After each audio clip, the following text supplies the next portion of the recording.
হাতীবান্ধা উপজেলার প্রিয় ভোটারবৃন্দ, আপনাদের সবাইকে শুভেচ্ছা ও অভিনন্দন। আমি মোহাম্মদ রেজাউল করিম সরকার। আমি একজন উপজেলা পরিষদের চেয়ারম্যান পদপ্রার্থী।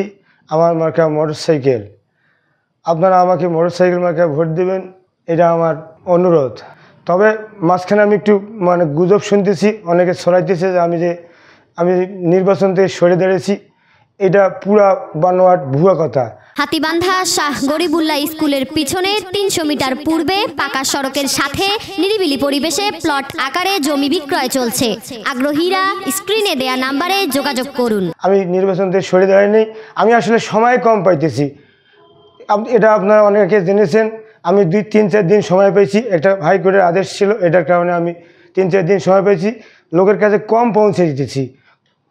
কিন্তু আমি নির্বাচন থেকে সরে দাঁড়াইনি। আমি আসি, আপনারা আমাকে মোটরসাইকেল মার্কায় ভোট দিয়ে জয়যুক্ত করুন এবং আমি আপনাদের জয়যুক্ত হয়ে আপনাদের জনসেবায় আমি আমার আত্মনিয়োগ করব ইনশাল্লাহ।